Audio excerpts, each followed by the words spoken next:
करणाञ्जना चक्षुरुन्मिलितं येन तस्मै श्रीगुरुवे नमः। श्रीचैतन्यमनोभीष्टं स्थापितं येन भूतले स्वयं रूपः कदा मह्यं ददाति स्वपदान्तिकम्। वन्देऽहं श्रीगुरुं श्रीयुतपदकमलं श्रीगुरुं वैष्णवांश्च श्रीरूपं साग्रजातं सहगना रघुनाथान्वितं सजीवं साद्वैतं सावधूतं परिजनसहिता कृष्ण चैतन्य देवं श्री राधा कृष्ण पादान् सहगना ललिता श्री विशाखावितांश। हे कृष्णा करुणा सिंधु दीनबंधु जगतपते गोपेश गोपिका कांत राधा कांत नमस्तुते। ताप्त कांचन गौरांगी राधे वृंदावनेश्वरी वृषभानुसुते देवी प्रणमामि हरिप्रिये। वाञ्छाकल्पतरुभ्यश्च कृपा सिन्धुभ्येव च पतितानां पावनेभ्यो वैष्णवेभ्यो नमो नमः। नमो विष्णुपादाय कृष्णपृष्ठाय भूतले श्रीमते जयपताका स्वामीति नामिने। नमो आचार्यपादाय नितय कृपापदायिने गौरकथाधामदाय नगर ग्राम तारिणे। नमो विष्णुपादाय कृष्णपृष्ठाय भूतले श्रीमते भक्ति वेदांत स्वामी इति नामिने। नमस्ते सरस्वते देवे गौरवाणी प्रचारिणे निर्विशेष शून्यवादी पाश्चात्य देश तारिणे। जय श्री कृष्ण चैतन्य प्रभु नित्यानंद श्री अद्वैत गदाधर शिवासादि गौर भक्त वृंदा। नमो महावदानाय कृष्ण प्रेम पदायते कृष्णाय कृष्ण चैतन्य नामने वरितसे नमः। हरे कृष्णा कृष्णा कृष्णा हरे हरे हरे राम राम राम हरे हरे। हरे कृष्ण। आप सबका 8वें दिन में सबका स्वागत है। आज बहुत ही महत्वपूर्ण अध्याय है और ये अध्याय हमें उस विषय के बारे में चर्चा करता है जिस विषय से हम अपने जीवन में सबसे ज्यादा भयभीत रहते हैं और भगवान उस भय को निकालते हैं। उस भय उस ये एक ऐसा भय है जिसको हर जो भी जीव है उसको इस परीक्षा से गुजरना पड़ेगा और हम इससे सबसे ज्यादा भयभीत रहते हैं और भगवान बहुत अच्छे से इस भय को हमारे हृदय से निकालने का प्रयास करते हैं इस पूरे अध्याय में। इससे पहले कल हमने क्या अध्ययन करा? कल 7वां अध्याय, कल से भक्ति योग शुरू हुआ था जो कि ये मुख्य सार है भगवत गीता का। मुख्य 7 से लेकर के 12 अध्याय तक कल बहुत सुंदर ज्ञान विज्ञान योग हमने पढ़ा और बहुत चीजें इसमें भगवान ने बताई हमें। क्या बताई? सबसे पहला ये बताया कि इस ज्ञान को सुन सिर्फ मैया सक्त मना पार्था योगम युंजन मदाशय। अब मुझसे सिर्फ सुनने का प्रयास करो, ठीक है। श्रवण विधि को भगवान बहुत ही महत्ता देते हैं। श्रवण के द्वारा ही हम अगर हमारा सुनने हम अगर हम 1 घंटे अच्छे से सुनते हैं गीता को तो हम बुद्धि से ही पूजा करते हैं। नहीं तो फिर क्या हो जाएगा? वो एक वर्ड आता है ना, क्या बोलते हैं उसको, एक्वायर्ड हियरिंग डिफिशिएंसी सिंड्रोम। एक बहुत खतरनाक बीमारी होता है जिसको एक्वायर्ड इम्यून डिफिशिएंसी सिंड्रोम बोला जाता है। एड्स जिसका बहुत ही खराब बीमारी होता है जिसको आने से फिर आपके शरीर में दूसरे कोई भी बीमारी आने से हमारा शरीर अ, उसको झेल नहीं पाता। उसी तरह एक और शब्द निकल के आता है उससे, एक्वायर्ड हियरिंग डिफिशिएंसी सिंड्रोम। मतलब हम बैठे तो हैं परंतु हम सुन नहीं रहे हैं। तो तो उसको हमें भगवान कह रहे हैं जो हियरिंग डिफिशिएंसी जो श्रवण है, वो श्रवण को हम श्रवण मात्र से ही हम भगवान की भक्ति कर सकते हैं। और इसके बाद भगवान हमें शक्तियों के बारे में बताते हैं कि वो पूरे आध्यात्मिक और भौतिक जगत को 2 शक्तियों के द्वारा संचालित करते हैं। आध्यात्मिक जो शक्ति होती है उनकी पराशक्ति कहलाती है जो जीव है, और दूसरा है कौन सा शक्ति जो ये भौतिक जगत जिसके द्वारा संचालित होती है उसे अपरा शक्ति कहा जाता है ना। तो जो 8 जिस 8 तत्व होते हैं उसमें कौन कौन से होते हैं? पृथ्वी, जल, अग्नि, वायु और आकाश। तो ये 5 स्थूल हो गए, और 3 मन, बुद्धि, अहंकार, ये 3 हो गए आपके। तो 8 ये हो गया आपके बहिरंगा शक्ति। और पराशक्ति होती है, आध्यात्मिक शक्ति जो होता है वो जीव है। ठीक है। इसके बाद भगवान बताते हैं 4 तरह के जो लोग होते हैं जो भगवान के कभी शरण ग्रहण नहीं करते। और 4 प्रकार के लोग कौन भगवान के शरण ग्रहण करते हैं, कौन से हैं?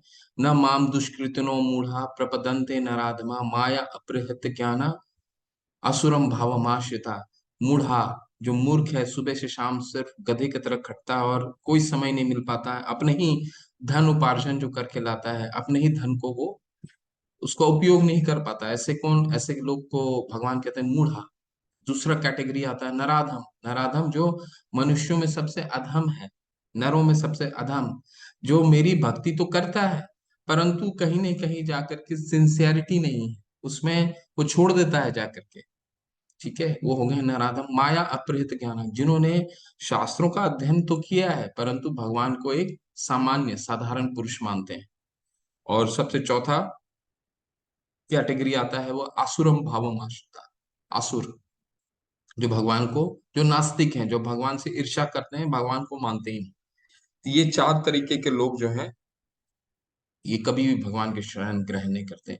4 कैटेगरी के कौन लोग हैं जो भगवान के शरण ग्रहण करते हैं? वो हैं चतुर्विधा भजन्ते माम जना सुकृतो अर्जुना।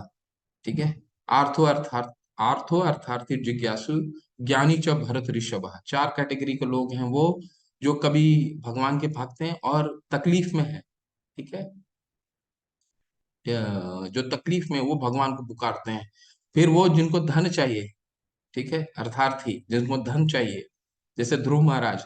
तो तीसरी कैटेगरी आता है वो जो जिज्ञासा करना चाहते हैं, भगवान के बारे में कुछ जानना चाहते हैं। और एक ज्ञानी, ज्ञानी वो है जो बिना कारण भगवान को समझना चाहता है, ज्ञान लेना चाहता है। ठीक है। तो इसमें हो सकता है आपको कंफ्यूजन हो कि जिज्ञासु और ज्ञानी क्या है। जिज्ञासु में उसको अपनी लाभ है, उसको कुछ लाभ होता है, उसके कारण वो भगवान को जानना चाहता है। लेकिन ज्ञानी में क्या है? ज्ञानी में वो भगवान को सिर्फ आत्म साक्षात्कार करना चाहता है, भगवान को बिना कारण से जानना चाहता है। और इसमें ज्ञानी जो है, भगवान बाद में बताते हैं, सर्वश्रेष्ठ। तो ये चीजें बताते हैं भगवान। और 2 बहुत महत्वपूर्ण और श्लोक बताते हैं भगवान, क्या कि अ, कलयुग में बहुत कम मनुष्य मेरी भक्ति करेंगे, मेरी सिद्धि को की तरफ झुकाव होगा। ऐसा करके भगवान बताते हैं। मनुष्य नाम सहस्त्रेषु कश्चिद् यतति सिद्धये यतताम अपि सिद्धानाम कश्चिन माम वेति तत्वतः। सैकड़ों करोड़ों में ही शायद ही कोई बिरला ही मुझे मेरे तरफ रुख करेगा, और उसमें से भी कुछ चुनिंदा लोग ही आ, में, में, मेरे में आनंद प्राप्त करेंगे। ठीक है, मेरे बारे में जानने के जिज्ञासु होंगे। ठीक है। तो ऐसे करके उन्होंने बहुत, फिर ऐश्वर्य बताते हैं, अपने ऐश्वर्य के बारे में बताते हैं कि अगर मुझे जानना है तो किन किन रूपों में जान सकते हो। पानी का, जल का स्वाद हूँ। ठीक है। सूर्य और आकाश का तेज हूँ। ठीक है। मनुष्यों में उनका टैलेंट हूँ। ऐसे करके भगवान अपने ऐश्वर्य को बताते हैं, जिसके द्वारा हम शुरुआत में जब साधक होते हैं, शुरू शुरू भक्ति शुरू करते हैं हम, तो हमें हमेशा रहता है ना, थोड़ा थोड़ा सा भी हम भक्ति शुरू करते हैं तो ऐसा लगता है अरे अब तो भगवान दिख जाएंगे। कहाँ है भगवान, कहाँ है भगवान? भगवान इतनी आसानी से नहीं दिखेंगे, उसके लिए हमें रमना पड़ेगा। परंतु भगवान हमें आसान तरीका बता रहे हैं। पानी पी रहे हैं, उनका जल का स्वाद लीजिए, वो स्वाद भगवान कहते हैं मैं हूँ। ठीक है। तो ऐसा करके वो अध्याय समाप्त करते हैं, और समापन में भगवान बताते हैं कि जो अंत में जो मेरी भक्ति करता है, वो अंततः मेरा नामों का उच्चारण करता है और मेरे धाम को प्राप्त करता है। अंततः मतलब अपने अंत काल में, जब उसका जीवन का अंत होने वाला रहता है, वो मेरे नाम का जप करता है, मेरे शरण को प्राप्त होता है। अब इसी विषय को लेकर के ये पूरा अध्याय है। ठीक है। जिसका अध्याय का नाम है अक्षर ब्रह्म योग। इसमें अर्जुन कुछ प्रश्न पूछेंगे, 8 प्रश्न, जिसमें से ये 8 प्रश्न है। उसमें से एक प्रश्न, सबसे अंतिम प्रश्न में का उत्तर में पूरा अध्याय भगवान समझाते हैं। तो देखिए क्या क्या पूछते हैं अर्जुन। अर्जुन उवाच किं तद् ब्रह्म किम अध्यात्मम किम कर्म पुरुषोत्तम आदिभूतम च किम प्रोक्तम आदिदेवम किम उच्यते। अर्जुन ने कहा है भगवान, हे पुरुषोत्तम, ब्रह्म क्या है, आत्मा क्या है, सकाम कर्म क्या है, ये भौतिक जगत क्या है, और तथा देवता क्या है। कृपया कृपया करके ये सब मुझे बताइए। ये सारे क्वेश्चन को 3-4 स्लाइड के बाद एक जगह समरी करके आपको दोबारा रिवाइज करेंगे। अभी बस समझ लीजिए कि अर्जुन ने क्या क्या प्रश्न किया। ठीक है। और अर्जुन ने यहाँ पे भगवान को कैसे संबोधित किया, पुरुषोत्तम से। पुरुषोत्तम का क्या मतलब है, पुरुष में सबसे उत्तम। ठीक है। 15वां 15वां जो अध्याय है ये इसी योग पे है। ठीक है, पुरुषोत्तम योग पे। ठीक है, तो पुरुषोत्तम का मतलब है पुरुष में सबसे उत्तम।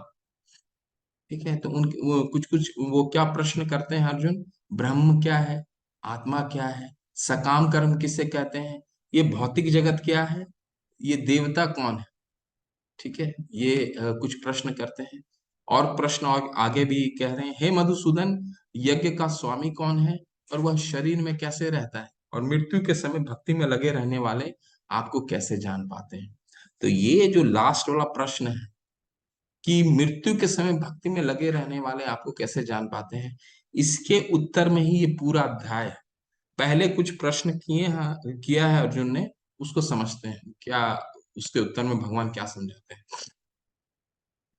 और अर्जुन देखिए और भी प्रश्न कर रहे हैं।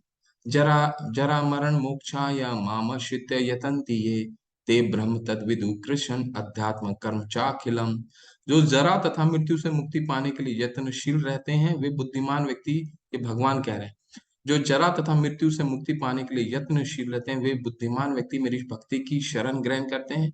वे वास्तव में ब्रह्म है, क्योंकि वे दिव्य कर्मों के विषय में पूरी तरह से जानते हैं। ठीक है, अभी पढ़ लीजिए इसको, इसके बाद फिर मैं आपको समरी में बताऊंगा। श्री भगवान उवाच अक्षर अक्षरम ब्रह्म परमं स्वभावो अध्यात्म उच्यते भूत भावो अवकारो विसर्ग कर्म संगितः। भगवान ने कहा, अविनाशी और दिव्य जीव ब्रह्म कहलाता है और उसका नित्य स्वभाव अध्यात्म या आत्मा कहलाता है। जीवों के भौतिक शरीर से संबंधित गतिविधियां कर्म या सकाम कर्म कहलाती है। ठीक है, इसको इससे आपको समझाता हूँ। देखिए, फिर हम लोग बैक जाएंगे अभी स्लाइड में। ये 8 प्रश्न किए हैं, क्या क्या प्रश्न किए हैं अर्जुन ने, इसमें समझिए। पहला प्रश्न किया है अर्जुन ने कि भगवान ये बताएं कि ब्रह्म क्या होता है। ठीक है। फिर दूसरा प्रश्न किया, अध्यात्म क्या होता है। तीसरा प्रश्न किया, सकाम कर्म किसे कहते हैं। चौथा प्रश्न है आदिभूत, यानी आदिभूत कौन है। ठीक है। पांचवा प्रश्न किया है आदिदेव कौन है। छठा प्रश्न है आदि यज्ञ यानी त्याग का भोग करने वाला कौन है। सातवां प्रश्न है परमात्मा कहाँ रहता है, और मृत्यु के समय कृष्ण को कैसे याद किया जाए। ठीक है, तो ये 7 प्रश्न, ये पहले 3 श्लोक में ही भगवान इसका उत्तर दे देते हैं। ब्रह्म क्या है, जीव जो हम जीव हैं, ठीक है, उसको ब्रह्म यहाँ पे उसको ब्रह्म कहा गया है। ठीक है। अध्यात्म, अध्यात्म का क्या मतलब है, जो स्वभाव, मतलब जो हमारा स्वभाव है, जिस स्वभाव से हम ये प्रकृति का विदोहन करते हैं, ये प्रकृति को जिस नेचर से जिस स्वभाव से हम प्रकृति का विदोहन करते हैं, उसको अध्यात्म कहते हैं। उसको इस श्लोक से समझने का प्रयास करते हैं। देखिए, शिव भगवान ने कहा, अविनाशी और दिव्य जीव ब्रह्म कहलाता है और उसका नित्य स्वभाव अध्यात्म या आत्मा कहलाता है। जीवों के भौतिक शरीर से संबंधित गतिविधियां कर्म या सकाम कर्म कहलाती हैं। तो स्वभाव का क्या मतलब हुआ, अब जैसे ये चित्र के माध्यम से समझिए कि हम प्रकृति को किस तरह विदोहन करते हैं। हमारा जो अगला शरीर है, ये हमारे अध्यात्म, हमारे स्वभाव पर डिपेंड करता है। जैसे अगर अब ये एक व्यक्ति को देखिएगा दूसरे चित्र में, ये कुछ भी खा रहा है। हमारे शरीर कुछ भी खाने के लिए नहीं बना हुआ है। हमारी शरीर की खाने की एक सीमाएं होती हैं। ठीक है, हमारा शरीर का अंदरूनी जो बनावट है, वो भी उसकी भी एक सीमाएं हैं। हम कुछ भी उस चीज हम कुछ भी खा करके उसको जो है पचा नहीं सकते। परंतु कई लोग होते हैं जो कुछ भी खाते हैं। तो अगला जो योनि है वो इसी पर डिपेंड करता है कि हम इस जीवनी को कैसे यूज कर रहे हैं। इसी को अध्यात्म बोला जाता है, स्वभाव। जिस स्वभाव से हम अपने शरीर का विदोहन कर रहे हैं, ठीक है, जिसके कारण हमें अगला शरीर मिलता है। अब देखिए, कुछ भी खाएगा तो उसका अगला शरीर क्या मिलेगा? एक ऐसे जानवर का मिलेगा जिसको हर तरह का कुछ भी दे दीजिए वो खा लेगा। मल भी खा सकता है और कुछ और भी खा सकता है, ठीक है। उसी तरह अगर हम सतोगुनी में हैं, जैसे ये ऊपर के चित्र में देखिएगा, सतोगुनी में है, तो हमारा जो अगला शरीर है इसको अध्यात्म बोला जाता है। ये स्वभाव बोल रहे हैं भगवान यहाँ पे। तो जिस तरह हम सतोगुणी करते हैं, सतोगुणी अगर हमारा स्वभाव सतोगुणी है, तो अगला जन्म जो है हमारे ऊपर के लोगों को हमें प्राप्त हो। ठीक है, इसको इस तरह से समझे। आदि भूतम शरोभावम पुरुषम शाश्वत आदि देवतम आदि यज्ञो अहमेवात्र देहे दिरे देहे भृताम वरः। हे देहधारियों में श्रेष्ठ, निरंतर परिवर्तनशील यह भौतिक जगत आदि भूत यानी भौतिक अभिव्यक्ति कहलाती है। भगवान का विकट विराट रूप जिसमें सूर्य तथा चंद्र जैसे समस्त देवता सम्मिलित हैं आदि देव कहलाता है। तथा प्रत्येक देहधारी के हृदय में परमात्मा स्वरूप स्थित से परमेश्वर यानी यज्ञ का स्वामी कहलाते हैं। दोबारा इसको रिपीट यहाँ पे करते हैं और इसको समरी से समझने का प्रयास करते हैं। भगवान ने अर्जुन ने क्या क्या प्रश्न किया, ब्रह्म क्या है? तो भगवान ने कहा जो जीव है वही ब्रह्म होता है। अध्यात्म क्या है? जैसे मैं आपको बताया, हमारा जीव का स्वभाव जिस तरह से प्रकृति का विदोहन करता है, अपने शरीर को किसी भी चीज में खाने में लगाएगा तो उसका उसी तरह का शरीर अगले जन्म में वही शरीर पाएगा। सकाम कर्म, ठीक है, जो जो काम हम करते हैं सकाम कर्म, शास्त्रों के अनुसार जिस तरह का कर्म हम करते हैं वो हो गया सकाम कर्म। आदिभूत किसको कहते हैं? ये भौतिक प्रकृति जिसका हम विद्वान करते हैं, ठीक है। और आदिदेव क्या है? आदिदेव होता है भगवान का विराट रूप जिसमें सारा रूप समाया हुआ है। ये हम 11वें अध्याय में बहुत विस्तार से पढ़ेंगे, ठीक है। आदि यज्ञ किसको बोलते हैं? जो अर्जुन ने प्रश्न किया, परमात्मा को आदि यज्ञ कहते हैं। और परमात्मा कहाँ रहते हैं? भगवान बताते हैं सभी के हृदय के पास रहते हैं, ठीक है। तो ये सात सात प्रश्न जो हैं ये पहले 3 श्लोक में ही भगवान इसको क्लियर कर देते हैं। अब जो 8वां प्रश्न है वो सबसे महत्वपूर्ण है और ये पूरा अध्याय को यही 8वां प्रश्न संचालित करता है। क्या है प्रश्न? मृत्यु के समय कृष्ण को कैसे याद किया जाए, ठीक है। तो इस पे ही सारा अध्याय है। ठीक है, चलिए, मृत्यु के समय कैसे याद करें? भगवान अब उत्तर दे रहे हैं। अंत काले च मामेव स्मरण मुक्त्वा कलेवरम स प्रयाति सदमद भावम याति न अस्त्र संशय। और जीवन के अंत में जो केवल मेरा स्मरण करते हुए शरीर का त्याग करता है वह तुरंत मेरे स्वभाव को प्राप्त करता है, इसमें रंच मात्र भी संदेह नहीं है। भीष्म पितामह जो आप चित्र में देख रहे हैं, 12 महाजनों में एक थे, महाजन थे, भगवान के बहुत बड़े भक्त। और अंत काल में भी जब युद्ध कर रहे थे तब भी उनको भगवान का ही स्मरण में थे। और जब अंत काल में अंत काल उनका आता है, जब मृत्यु शैया में लेटे रहते हैं, फिर भी भगवान का स्मरण करते हैं और क्या मिलता है उनको? भगवान स्वयं उनको अपने पास दिखते हैं, ठीक है। तो एक चीज, लेकिन एक और प्रश्न उठता है यहाँ पे। भगवान कह रहे हैं अंत काले च मामेवा, ये आप लोग को जवाब देना, क्वेश्चन सुन लीजिएगा। अंत काले च मामेवा स्मरण मुक्त्वा कलेवरम, यानी कि जो अंत काल में मेरा स्मरण करता है। तो भगवान क्या कहना चाह रहे हैं? अंत काल में जो स्मरण करता है का क्या मतलब हुआ? कि सारा जीवन याद नहीं करें और अंत काल में हम याद करेंगे। तो भगवान कह रहे हैं, यहाँ तो भगवान वही कह रहे हैं, अंत काले च मामेवा स्मरण मुक्त्वा कलेवरम यह प्रयाति सद्मद्भावम यान्ति न अस्त्र संशय। कि मेरे अंत काल में मेरा स्मरण करेगा वो मेरे धाम को प्राप्त होगा, इसमें कोई रंच मात्र भी संदेह नहीं। तो क्या ऐसा संभव है कि हम पूरे जीवन भगवान को स्मरण ना करें और अंत काल में ही भगवान का अगर स्मरण करते हैं तो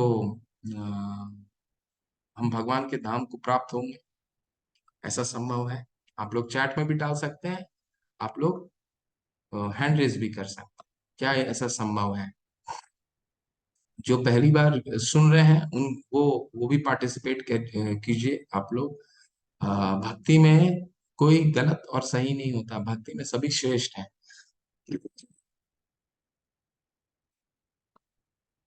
अन्नपूर्णा माता जी, हरे कृष्ण। अनम्यूट कीजिए माता जी। हेलो, हरे कृष्ण। हरे कृष्ण माता जी। जी। देखिए, आम तौर पे ये संभव तो नहीं है कि अंत काल में जीवन भर अभ्यास न किया हो तो अंत काल में निकल आए, हरे कृष्ण। लेकिन अजामिल जी के साथ ऐसा हुआ था। उन्होंने अ, नारायण अपने बेटे का नाम पुकारा तो भगवान ने अपने पार्षद स्वयं भेजे थे उनको लाने के लिए। लेकिन उन्होंने भगवान के नाम को ना पुकार के अपने बेटे के नाम को पुकारा था। लेकिन भगवान इतने दयालु हैं कि उसके ऊपर कृपा किया भगवान ने और उसको अपने धाम में ले गए। और हम आम मनुष्यों के लिए अगर हम जीवन भर अभ्यास करेंगे तभी संभव है कि मरते समय हमारे मुंह से हरे कृष्ण। जी जी जी माता जी। हरे कृष्णा, हरि बोल। हरे कृष्णा नीलिमा सिंह माता जी, धन्यवाद, प्रणाम माता जी। अनम्यूट कीजिए हरे आप। कृष्णा, दंडवत प्रणाम प्रभु जी। हरे कृष्ण ये माता ये तो मैंने पॉसिबल नहीं है कि हम लोग ऐसे दरअसल होता है जैसे हम लोग सारा जीवन जिसका अभ्यास करते हैं मृत्यु के समय वही याद आता है। और अगर जैसे कहीं सुने मैंने इसी में सुने हैं, जैसे मान लीजिए अगर हम लोग सारा जीवन अगर भक्ति करते हैं तो अंत काल में जरूर भगवान का स्मरण आएगा। जैसे अगर कोई स्टूडेंट है पूरा साल बहुत अच्छा एग्जाम दिया है, मगर अगर वो एग्जाम मेन एग्जाम के समय अगर फेल कर दिया, एग्जाम नहीं दे पा रहा है या शरीर मैंने सुस्त मन, हाँ उसका शरीर अगर खराब हो गया है, बीमार है, तो टीचर लोग देखते हैं कि नहीं ये पूरा साल तो अच्छे से पढ़ा तो उसको पास करा देते हैं। तो ये भी भक्ति में है, मगर हम लोग शुरू से अगर नहीं करेंगे, सोचेंगे बुढ़ापा में भक्ति करेंगे तो ये पॉसिबल नहीं है। मगर एक खटवांग महाराज का भी इसमें आता है ना प्रभु जी, शायद कौन से चैप्टर में है, भूल जा रहे हैं। वो तो एक क्षण में भगवत प्राप्ति कर लिए थे, बट हम लोग से तो ऐसा नहीं होने वाला है। हरे कृष्ण। भूल त्रुटि माफ करे प्रभु जी। हरे कृष्ण, बहुत सुंदर माता जी। एक अंतिम लेते हैं फिर आगे बढ़ेंगे। ज्योतिर्मय सिंह माता जी। दंडवत प्रणाम प्रभु जी। धन्यवाद, प्रणाम माता जी। प्रभु जी, अगर हम पूरे जीवन प्रभु प्रभु का नाम स्मरण करें, प्रैक्टिस करें, तो शायद अंतिम समय में भगवान का नाम हम ले पाएंगे। हरि बोल, हरि बोल। आप लोग शुद्ध वैष्णव हैं सभी, सब सब प्रश्नों के उत्तर आपको मालूम है। हरि बोल आप सभी को, जिसने जिसने भी अटेम्प्ट किया सभी ने सही उत्तर दिया कि ऐसा संभव नहीं है। वैसे एक माता जी ने बहुत अच्छे से बताया, ऐसा संभव नहीं है कि हम किसी चीज का प्रयास पूरा जीवन नहीं करें, अभ्यास ना करें और वो अंत में हमें स्मरण आ जाए। भगवान तो जब अर्जुन से ये ना हो सका, अर्जुन कह रहे हैं कि ये मेरा मन जो है बहुत चंचल है, उसको सिखाते हैं भगवान, अभ्यासेन तू कौन्तेय वैराग्येन च गृह्णति। तुम अभ्यास के द्वारा अभ्यास और वैराग्य लेके आओ जीवन में, तो ये संभव है मन को स्थिर करना। एक चीज पे स्थिर कैसे कर सकते हैं? अभ्यास और वैराग्य के द्वारा। भगवान स्वयं बताते हैं छठे अध्याय में। तो अभ्यास तो हमें जीवन भर करना ही होगा, तभी हमें अंत काल में हम उस चीज को आ, बहुत लोगों ने चैट में भी डाला है। रितु कटारिया माता जी ने भी डाला है, बहुत सुंदर माता जी। आरुषि माता जी ने भी डाला है, बहुत सुंदर। शैलजा माता जी ने भी डाला है कि नहीं प्रभु जी, जीवन भर। बिल्कुल आप लोगों ने सब सब सब। निर्गुण माता जी ने भी डाला है, अंत काल में वही स्मरण कर सकते हैं कि जो सारे भगवान का नाम जप सके। बिल्कुल आप सब सही हैं। अंतकाल जब अंत पूरा अभ्यास, पूरा जीवन भर का अभ्यास नहीं रहेगा तब तक हमें अंत काल में हम भगवान का स्मरण नहीं कर सकते। इसीलिए हम पूरा जीवन भगवान का नाम का जप करते हैं। तब हो सकता है अगर हमारा शरीर साथ दिया तब हमें भगवान स्मरण आएंगे या अंत काल में। नहीं तो अगर शरीर साथ नहीं दिया फिर भगवान पे छोड़ना पड़ेगा। भगवान हमें लेने आते हैं, वो हमारे पूरे जीवन का अभ्यास पे निर्भर करता है। भगवान हमें आते हैं लेने के लिए नहीं आते हैं, ठीक है। पर हमारा क्या कार्य होना चाहिए? अभ्यास। वो कैसे? हरे कृष्णा कृष्णा कृष्णा हरे हरे, हरे राम राम राम हरे हरे। हर वक्त हमें इसका स्मरण करना चाहिए, तभी हम अंत में कर सकते हैं भगवान का स्मरण। बहुत सुंदर एक कथा आता है, अब बहुत लोगों को मालूम होगा, जब महाभारत में ये कथा है, जब यक्ष जो थे, पांचों पांडवों में चार पांडवों को मूर्छित कर दिया था। मूर्छित नहीं कर दिया था, मार ही दिया था यक्ष राक्षस ने। तो जब युधिष्ठिर आते हैं इनको बचाने के लिए, तो युधिष्ठिर को कई प्रश्न पूछते हैं ना, कि तुम अगर सारे प्रश्नों को उत्तर दोगे तभी तुम्हारे भाइयों को मैं जीवित करूंगा। उसमें से एक बहुत सुंदर प्रश्न पूछते हैं, आहानी। ये प्रश्न वही है, प्रश्न क्या पूछते हैं? प्रश्न पूछते हैं कि सबसे आश्चर्य चीज इस संसार में क्या है? यक्ष पूछते हैं सबसे आश्चर्यमय चीज इस जीवन में क्या है? तो महाराज युधिष्ठिर कहते हैं, अहानी अहन्यानि भूतानि गच्छन्ति यमालयम, शेष शेष स्थितर छन्ति, किम आश्चर्यमतः परम। सैकड़ों और हजारों जीवित संस्थाएं हर पल मौत से मिलती हैं, लेकिन फिर भी एक मुक्ततापूर्ण जीवन जीने वाले खुद को मृत्युहीन समझता है और मृत्यु के लिए तैयार नहीं होता है। ये इस दुनिया की सबसे अद्भुत चीज है। तो मृत्यु से एक ऐसा परीक्षा है कि हम सबको देनी है, और इससे हम सबसे ज्यादा भयभीत हो रहते हैं। अगर आप इस शब्द को किसी के सामने भी लेके आइएगा, तो वो इसको सुनना पसंद नहीं करता है, क्योंकि हम बहुत भयभीत रहते हैं। और हम हर वक्त, युधिष्ठिर जो महाराज वही कह रहे हैं, हम हर वक्त कोई ना कोई हमारे आसपास किसी न किसी का मृत्यु होता है। कोई हमारा पास का रहता है, कोई दूर का रहता है, कोई कहीं का रहता है। फिर भी इसको हम जानते हैं, इसके बावजूद इसको इसको हम एक्सेप्ट नहीं करते। ठीक है, तो ये सबसे आश्चर्यमय चीज भगवान हमें समझाएंगे, कैसे इसको एक्सेप्टेबल करना है, इस विषय को हमें एक्सेप्टेंस कैसे करना है। अगर हम भगवान के नाम में रुचि आ गया, तो फिर हमारे लिए कोई परेशानी की बात ही नहीं है। हमें डरना किस बात का है?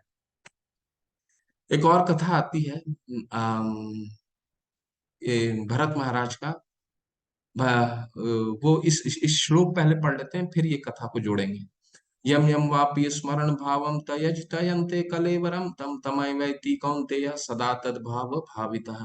हे कुंती पुत्र, शरीर त्यागते समय मनुष्य जिस जिस भाव का स्मरण करता है, वह उस भाव को निश्चित रूप से प्राप्त करता है। पहले श्लोक में क्या बताया उन्होंने? अंत काले च मामेव स्मरण मुक्त्वा कलेवरम यह प्रयाति सदमद भावम यान्ति न अस्त्र संशय। जो मेरा स्मरण करेगा मेरे धाम को प्राप्त होगा, इसमें कोई संशय नहीं है। भगवान खुद ही गारंटी दे रहे हैं पहले में। अब क्या बता रहे हैं? अब ये बता रहे हैं कि जो जिस भाव को स्मरण करेगा, वो उसी भाव को प्राप्त होगा। ठीक है। अब जैसे उदाहरण के रूप में भरत महाराज का देखते हैं। भरत महाराज का कथा हमने पहले भी देखा था। जब कब देखा था? जहाँ भगवान पूछते हैं, अर्जुन पूछते हैं कि कौन सा श्रेष्ठ है, कर्म संन्यास या कर्म फल का त्याग, कौन सा श्रेष्ठ है? तो तो उसमें संदर्भ आता है ना कि इनका हृदय शुद्ध नहीं था। तो भरत महाराज की कहानी दोबारा बताते हैं आपको। भरत महाराज जो थे, ऋषभ देव के पुत्र थे, और भगवान के बहुत बड़े भक्त। और भगवान के उन्होंने संन्यास ग्रहण कर लिया। भगवान सारे राजपाट को त्याग करके जब जंगल चले गए, तो एक दिन क्या हुआ, जंगल में वो स्नान करने गए थे, उसी समय एक गर्भस्थ हिरणी जो है, उसको एक शेर दौड़ा रहा था, और वो जो हिरणी थी, वो एक पहाड़ से गिर जाती है, और वो उसका वो उसकी मृत्यु हो जाती है। उसी समय से पहले वो एक हिरन के बच्चे को, अपने बच्चे को जन्म देती है। बहुत प्यारा सा बच्चा रहता है वो बच्चा जो है, इनको ये नहाने, उस तालाब में नहाने गए हुए होते हैं, तो उनको ये बच्चा मिल जाता है, उसको लेकर के आते हैं, और बच्चे से बहुत आसक्त हो जाते हैं। आसक्त इतनी हो जाते हैं कि जिस कार्य के लिए कहते हैं, हर समय वो हिरन के बच्चे का ही स्मरण करते हैं। तो है, और एक दिन क्या होता है, एक दिन रात का समय होता है, तो हिरन का जो बच्चा होता है, उनका झोपड़े को खोल करके निकल गया होता है। ठीक है। तो बड़े परेशान हो जाते, देखते हैं कहाँ गया कहाँ गया। और जाते जाते जाते जाते वो क्या होता है, पहाड़ से अंधेरा रात रहता है तो पहाड़ से उनका पैर फिसलता है और वो नीचे गिर जाते हैं और गिर करके उनको काफी चोट आती है। चोट आने से उनका अंत काल हो जाता है। लेकिन अंत काल में भी वो यही सोचते रहते हैं कि वो हिरण का बच्चा कहाँ होगा। तो क्या इनको गंतव्य क्या प्राप्त होता है? जिस चीज का वो स्मरण करते हैं वही गंतव्य प्राप्त होता है, जबकि भगवान के बहुत बड़े भक्त होते हैं। तो अगला जन्म इनको हिरण के रूप में ही मिलता है। परंतु भगवान ने उनको एक चीज अच्छी दी रहती, क्योंकि भक्त होते हैं तो अगला जन्म में इनको स्मृति रहती कि उन्होंने क्या गलती करी। वो गलती वो हिरण के जब हिरण का उनका जन्म होता है वो गलती दोबारा नहीं दोहराते। वो अलग एक कथा है, बहुत बड़ी कथा है ये। तो कहने का तात्पर्य ये है कि जिस भाव को स्मरण करेंगे उसी भाव को अम, प्राप्त करेंगे, ऐसा भगवान बताते हैं। उनका स्मरण करेंगे तो उनके धाम जाएंगे, अगर हिरण का स्मरण करेंगे तो हिरण का जन्म होगा, ऐसा।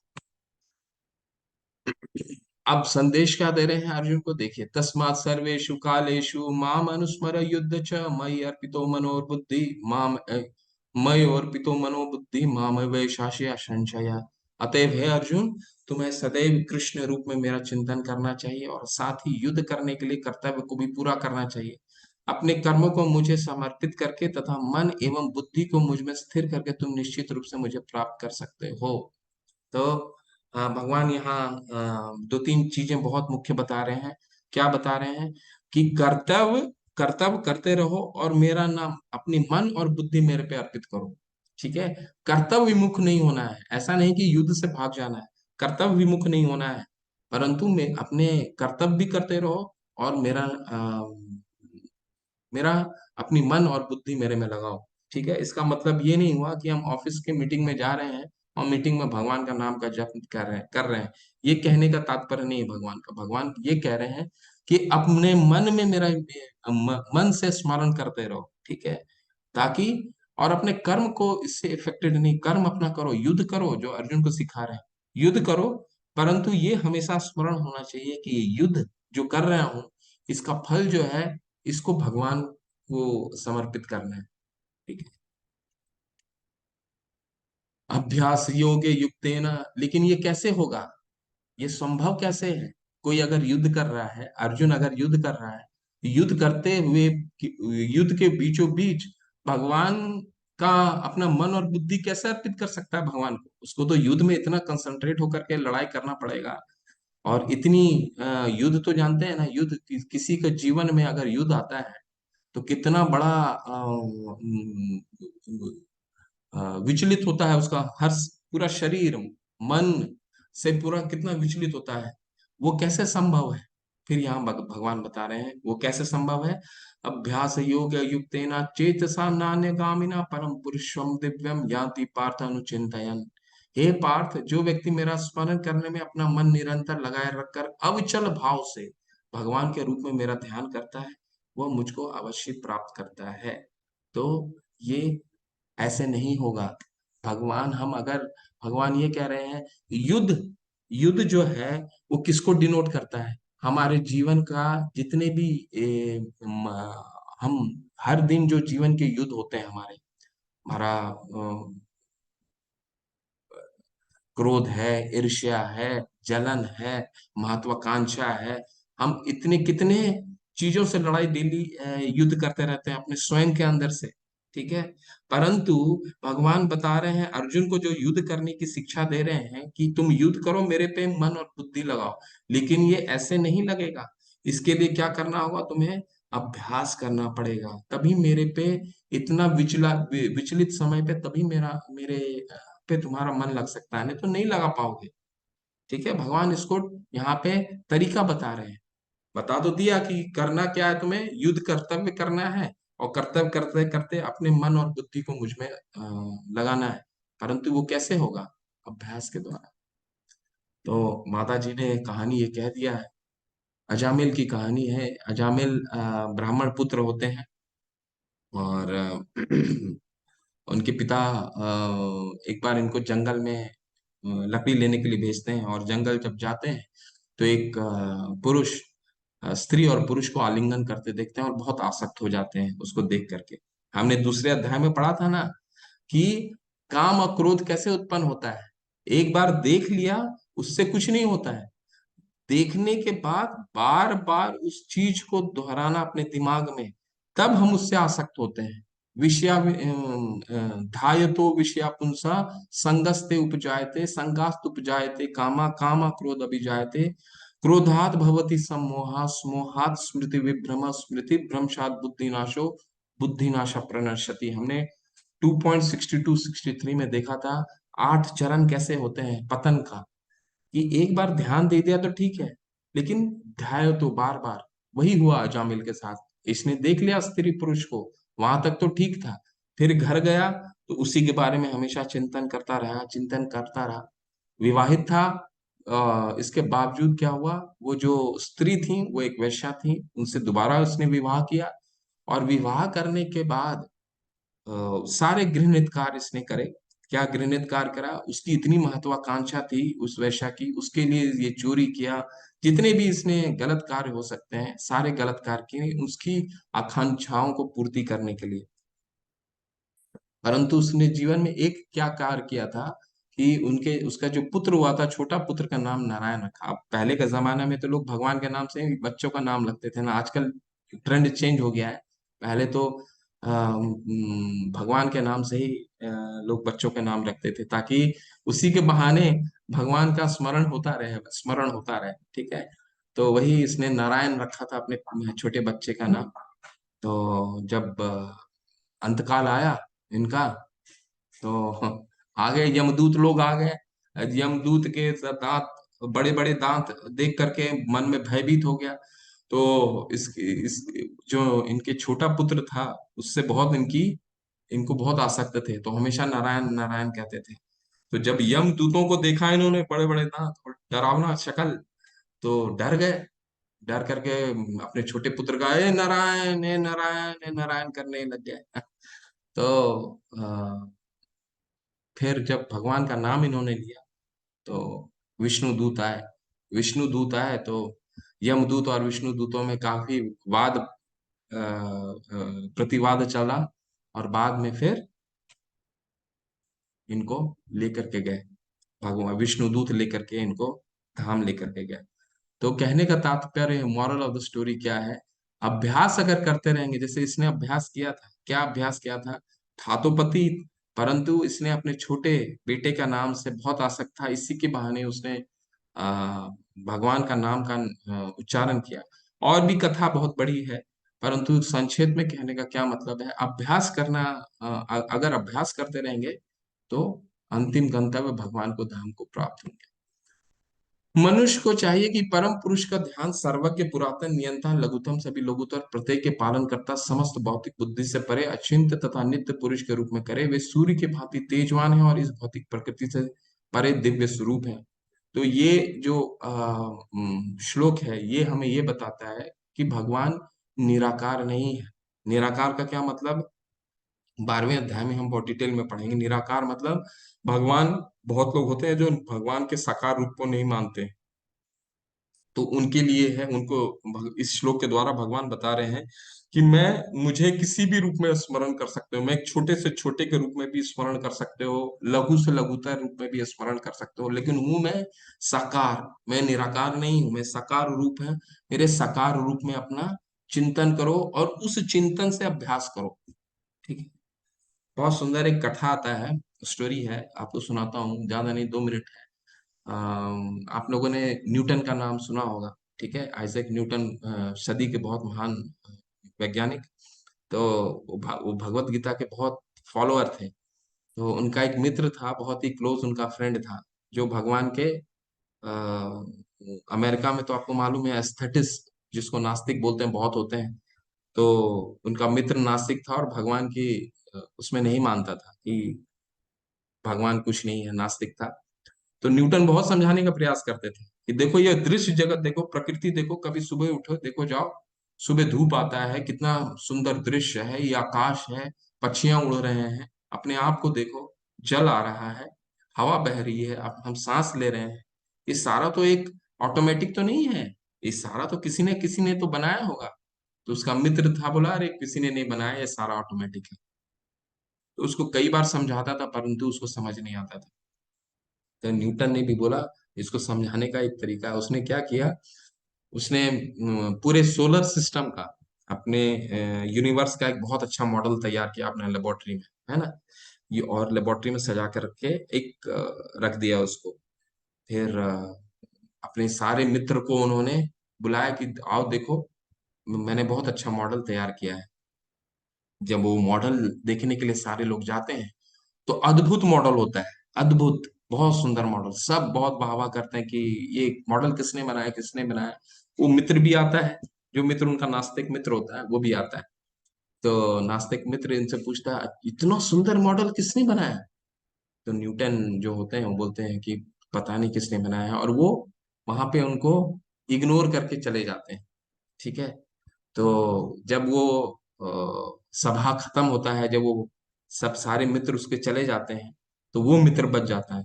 और वो थोड़ा क्रुद्ध हो जाता है न्यूटन पे, थोड़ा सा वो दुखी रहता है कि मैं, बोलता है कि मैं आज पूरे शाम तुमसे ये पूछता रहा कि ये किसने बनाया है, किसने बनाया, किसने बनाया, तुम जवाब क्यों नहीं दे रहे। तो न्यूटन बोलता है कि मुझे पता नहीं किसने बनाया है। तो उसका दोस्त बोलता है ये कैसे हो सकता है कि आप, तुम्हें पता नहीं है कि किसने बनाया है।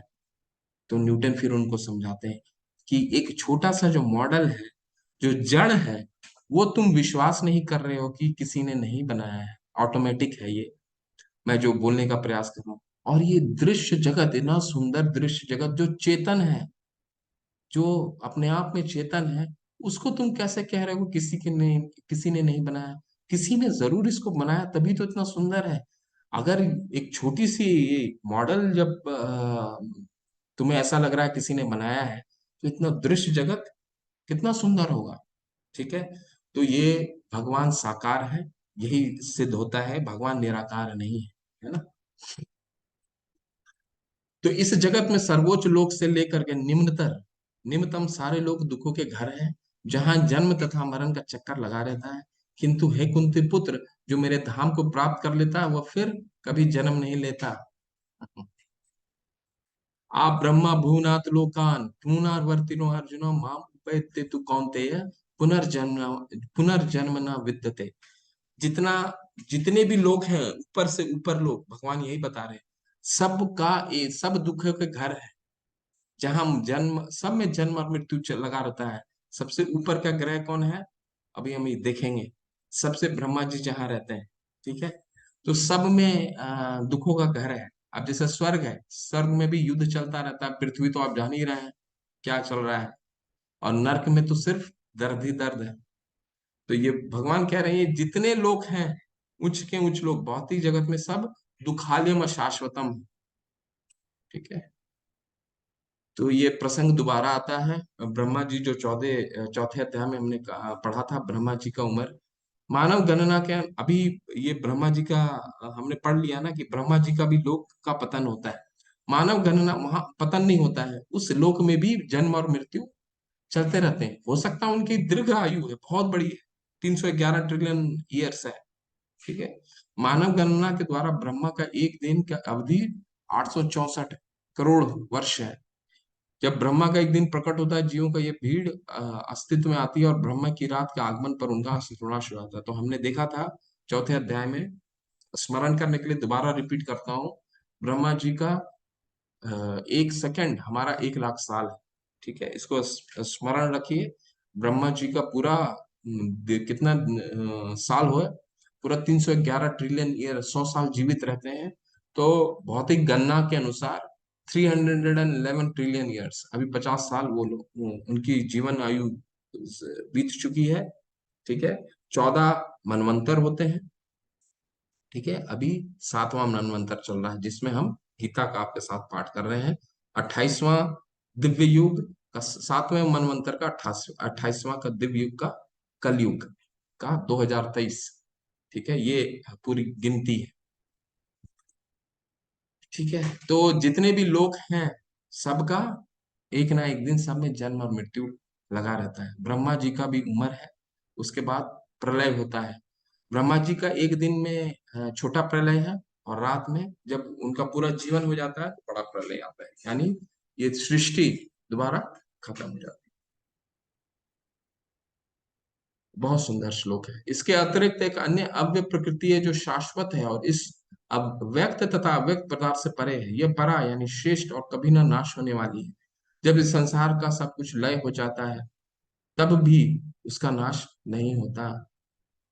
यहाँ पे भगवान बता रहे हैं, एक जगह ऐसा है जो जिसका कभी भी नाश नहीं होता। ब्रह्मा जी का तो अगर 311 ट्रिलियन ईयर 100 साल उनकी उम्र अगर बीत जाती है तो फिर प्रलय आ जाता है, सारा कुछ प्रलय हो जाता है, समाप्त हो जाता है। ठीक है, परंतु एक ऐसा जगह है जो कभी नहीं समाप्त होता है। वो कौन सा है? ये जो आप देख पा रहे हैं, वैकुंठ धाम, भगवान का धाम, वो हमेशा शाश्वत है। ठीक है, अब जैसे ब्रह्मा जी आ, जब उनका भगवान के साथ आत्म साक्षात्कार होता है तो ब्रह्मा जी ने एक बहुत अच्छा किताब लिखा है, ब्रह्म संहिता। वैसे तो ब्रह्म संहिता पूरा तो नहीं मिल पाया, चैतन्य महाप्रभु ने ढूंढा और पूरा नहीं मिल पाया। जितना मिला बहुत सुंदर श्लोक है। और उसमें ब्रह्मा जी जब पहली बार उनका आत्म साक्षात्कार होता है भगवान से, तो उनका घर जब जाते हैं देखने के लिए तो उसमें बहुत अच्छा वर्णन करते हैं। वो बताता हूँ मैं क्या है, फिर 15वें अध्याय में भी मैं बताऊंगा यहाँ। तो ये बहुत सुंदर है। बताते हैं भगवान का जब घर देखते हैं, वो धाम देखते हैं, इस तरह बताते हैं। वो श्लोक इस तरह आता है, चिंतामणि प्रकटसत्म सुकल्प वृक्ष लक्षावृतेषु शूरभीरविपालयन्तम् लक्ष्मी सहस्त्र शत संभ्रम सेव्यमानम् गोविंदमादि पुरुषम तमहम भजामि। यानी भगवान का जो धाम है वह चिंतामणि पत्थरों से बना हुआ है।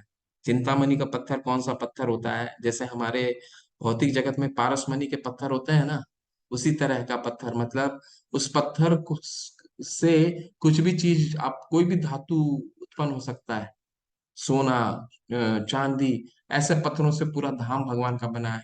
और उस धाम में क्या है? चिंतामणि प्रकट सत्म सुकल्प वृक्ष। वहां कल्पत्रु वृक्ष वृक्ष है। कल्पत्रु वृक्ष ऐसे वृक्ष जिसमें साल भर फल आते हैं, हमेशा फल आते हैं। ऐसा नहीं कि 3 महीने के लिए आम आया फिर अंगूर आया, ऐसा नहीं। एक ही फल, एक ही वृक्ष में कई फल आते हैं और कभी भी खत्म नहीं होते फल। वहां सुरभि गाय है, ऐसे गाय जो ऐसा नहीं कि जब तक बछड़ा है तभी तक दूध देता है, हमेशा दूध देता है। और जिनकी सेवा में कौन है? सहस्त्र लक्ष्मी, लक्ष्मी सहस्त्र सत संभ्रम सेव्य मानव। ऐसे एक लक्ष्मी हमारी पूरी भौतिक जगत को सुख और संपन्न संपन्न बनाती है। ऐसे सहस्त्र लक्ष्मियां भगवान की सेवा में उन्मुख है उनके धाम में। ठीक है, तो इस तरह भगवान का वो बहुत अच्छा वर्णन करते हैं ब्रह्मा जी। तो ये तो भगवान जो है, भगवान अपने पार्षदों के साथ जो भी लीलाएं करते हैं, वृंदावन की लीलाएं करते हैं, वो क्यों करते हैं? मैंने पहले भी बताया था कि वो इसलिए करते हैं ताकि हम देखें कि हमारे धाम के लोग कैसे होते हैं, हमारे घर के लोग कैसे होते हैं, और हम उनको देख के आकर्षित हो और हम अपने धाम को लौटने के लिए ललायित हो। ठीक है, इसलिए भगवान लीलाएं करते हैं, तरह तरह की लीलाएं करते हैं, अलग अलग पात्र के रूप में आते हैं ताकि हम उनसे आकर्षित हो। आकर्षित होकर के फिर हम अपने घर के को देखकर आकर्षित हो और धाम के प्रति हमारा प्रेम विकसित हो और जाने के लिए हम तत्पर हो।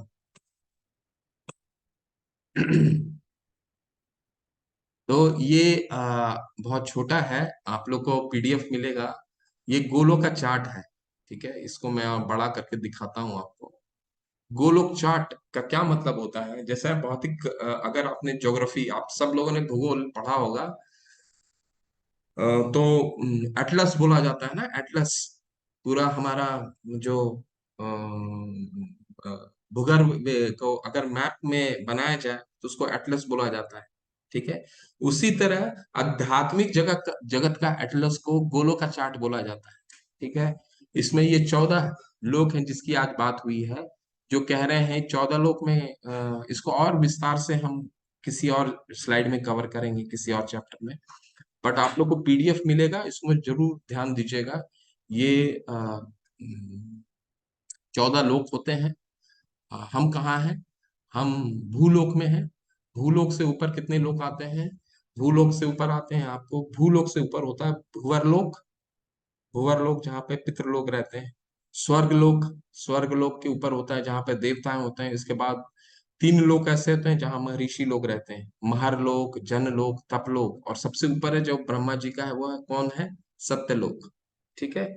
और भूलोक से नीचे क्या आता है? अतल, वितल, सुतल, तलातल, महातल, रसातल और पताल। ठीक है। ये 14 लोक हैं, और ये 14 लोक का में जन्म मृत्यु लगा रहता है।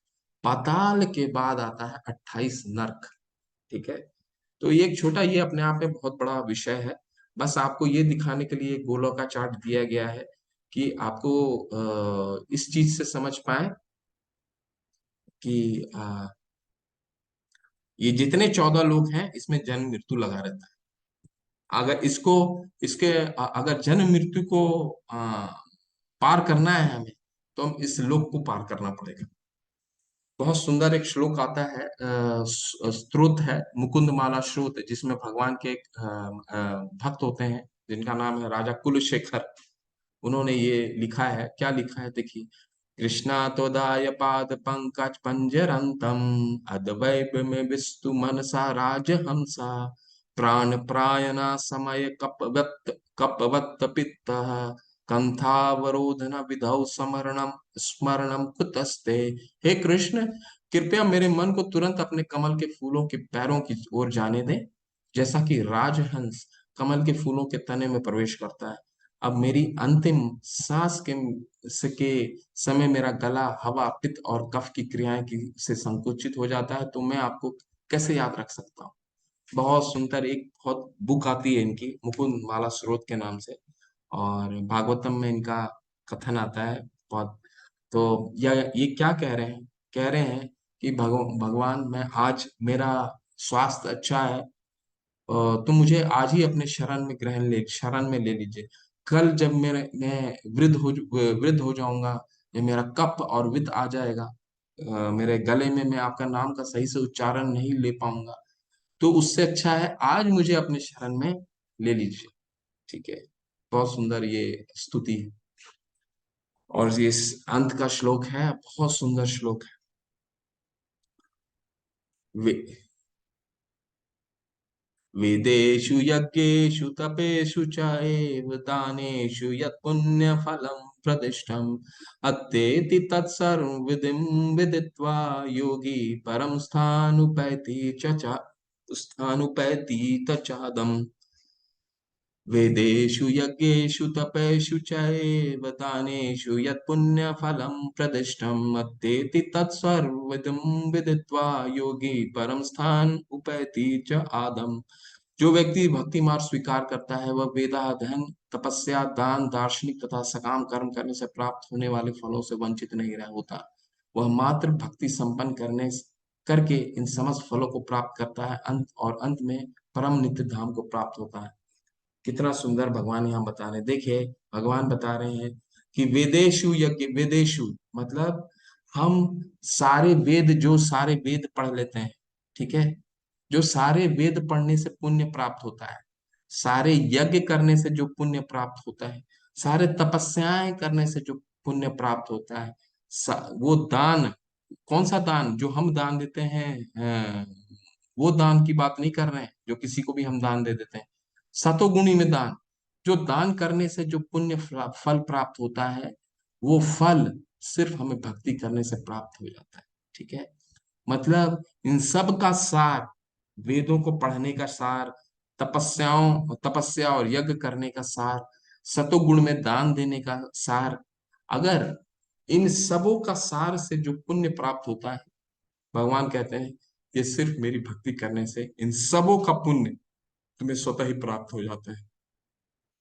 ठीक है। तो कितना सोचिए, वेदों का अध्ययन, आज के समय में हम वेदों का अध्ययन तो कुछ रहा नहीं। पहले वेदों का जो हमारा इतिहास क्या बताता है, इतिहास वेदों का अध्ययन कैसे होते थे? गुरु के निर्देशन में ब्रह्म जब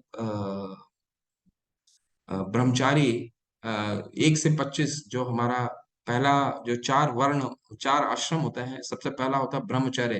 तो ब्रह्मचर्य में क्या होता था, 25 साल तक वेद और शास्त्रों का अध्ययन किया जाता था गुरु के साथ। और वो शास्त्रों का अध्ययन इतना नियम से किया जाता था कि अगर मान लीजिए कि गुरु किसी दिन खाना खाना भूल गया तो उसका शिष्य भी खाना नहीं खाएगा। तो शास्त्रों का अध्ययन इन नियमों के साथ किया जाता है। अब सोचिए, वो उन नियमों को करने के बाद जो पुण्य प्राप्त होता है, वो पुण्य हम सिर्फ भगवान की भक्ति करने से वो पुण्य तो स्वतः प्राप्त हो जाता है। ठीक है, तो इन सब का सार क्या है? भगवान की अगर हम भक्ति करते हैं तो ये करने से जो भी पुण्य प्राप्त होता है वो सिर्फ भगवान की भक्ति करने से वो पुण्य प्राप्त हो जाता है। तो इस अध्याय के बारे में प्रभुपाद जी क्या कह रहे हैं? कृष्ण भावनामृत की विशेषता यह है कि मनुष्य को एक ही झटके में भक्ति करने के कारण मनुष्य जीवन के विभिन्न आश्रमों के अनुष्ठानों को पार कर जाता है। वही अभी बताया भगवान ने, वेदेषु यज्ञेषु तपेषु च एव ज्ञानेषु यत् पुण्य फलम प्रदिष्टम। भक्तों की संगति आवश्यक है। हम बिना भक्तों के 3 चीज हमें जीवन में जरूरी है। क्या है? साधु, साधु, शास्त्र और साधु और शास्त्र।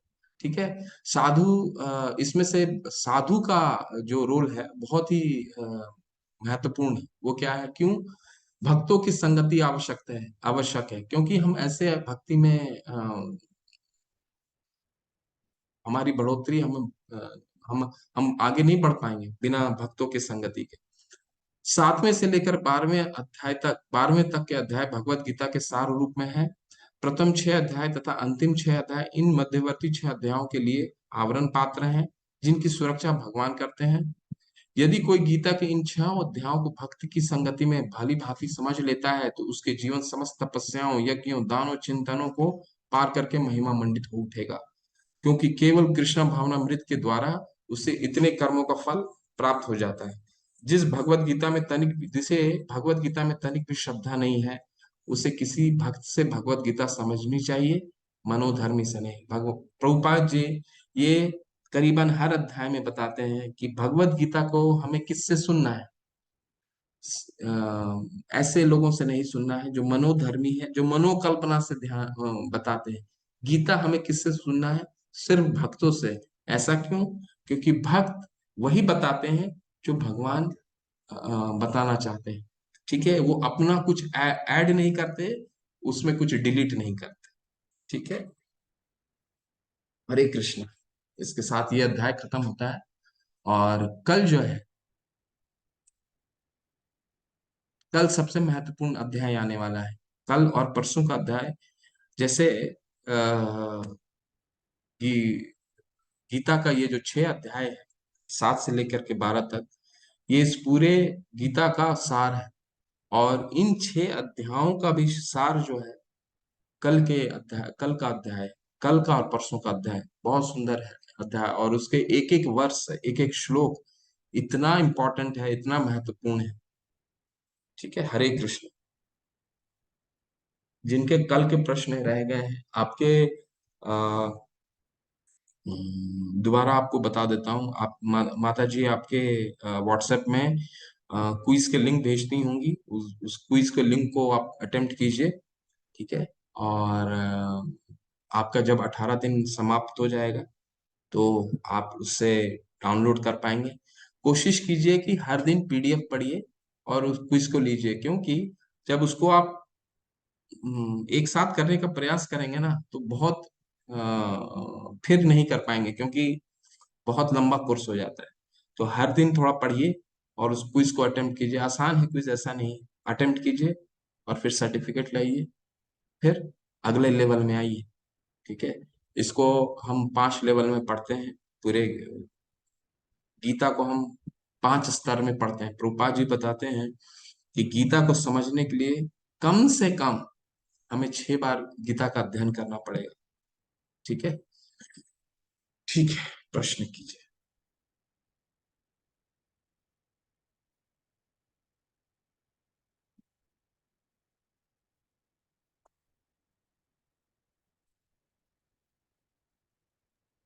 हेलो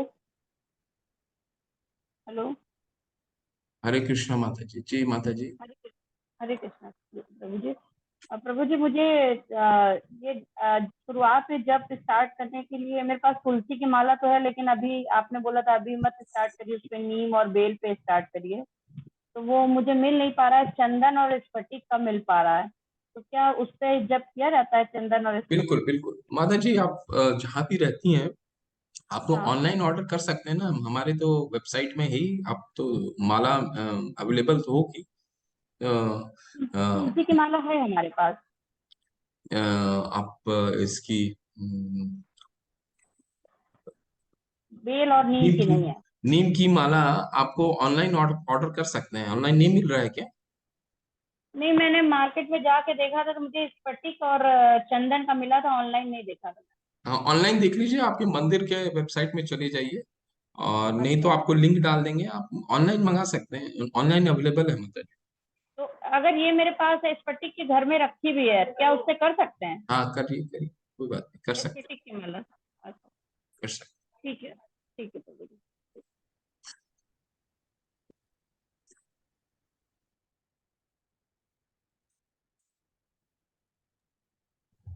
जी ज्योतिर्मयी माता जी, हरे जी कृष्ण। प्रणाम प्रभु जी। हरे मेरा कृष्ण। एक सवाल है प्रभु जी, आज के ही अध्याय से संबंधित है शायद, कि माँ का मन हमेशा अपने संतान में लगा रहता है, हमेशा डर लगा रहता है कि मैं मर गई तो इस दुनिया में मेरे बच्चे इस दुनिया का सामना कैसे करेंगे।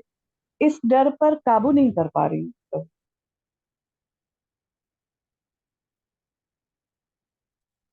देखिए माता जी, ये विषय जो ऐसा है, इससे डर से निकलना बहुत मुश्किल होता है।